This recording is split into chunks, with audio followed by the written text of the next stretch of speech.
नाशिककरांचा सर्वांगीण विकास हा आमचा नारा, नाशिक हा शिवसेनेचाच बालेकिल्ला राहणार असं वक्तव्य मंत्री दादा भुसेंनी केलंय।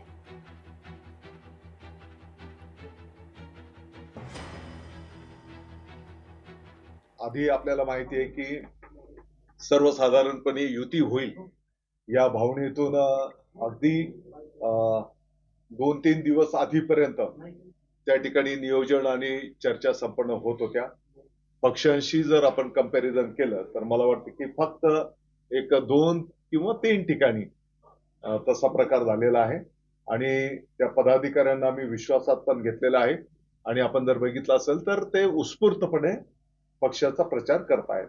येणाऱ्या काळामध्ये नाशिकचं विकासाचं व्हिजन हे घेऊन नाशिक महानगरपालिकेवर शिवसेना आणि राष्ट्रवादी रिपब्लिकन सेना यांची जी काही आमची युती आहे या युतीचा भगवा फडकवणं। भारतीय जनता पक्षात बंडखोरी करणाऱ्यांवर कारवाई करण्यात आली। अपक्ष अर्ज दाखल करणाऱ्या 22 जणांवर कारवाई केल्याची माहिती आहे। जिल्हाध्यक्ष किशोर शितोळेंनी कारवाई केल्याची महत्त्वाची माहिती समोर येते।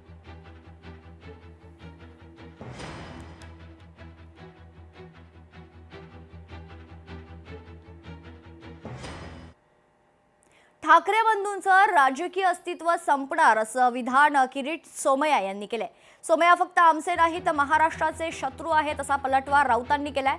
किरीट सोमय्यांच्या सर्व भूमिका महाराष्ट्राविरोधात असतात। नील सोमय्यांविरोधात उद्धव ठाकरेंनी उमेदवार दिला आणि उद्धव ठाकरेंच्या उमेदवाराचा विजय होईल असा विश्वास देखील संजय राऊतांनी बोलून दाखवलाय। जे नगरपालिका निवडणुकीत जे झालं आहे तेच चित्र आपल्याला दिसेल।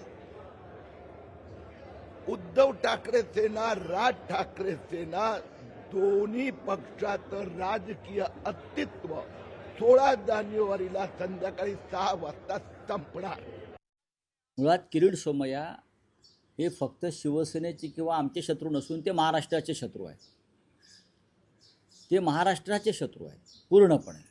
ते महाराष्ट्र द्वेष्टे आहेत, मराठी द्वेष्टे आहेत आणि अशा महाराष्ट्राच्या दुश्मनांना निवडणुकीच्या रिंगणात भाजप आणत असेल तर भारतीय जनता पक्षाचे मनसुबे स्पष्ट होत आहेत।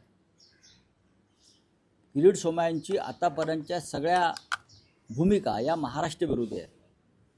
त्यांनी शालेय शिक्षणामध्ये मराठीलाही विरोध केला होता, मराठी सक्तीला। लक्षात घ्या, 107 क्रमांकामध्ये निलेश कोणतो सोमय्यांचे चिरंजीव नील सोमय्या आणि दिनेश जाधव यांच्यात लढत होईल।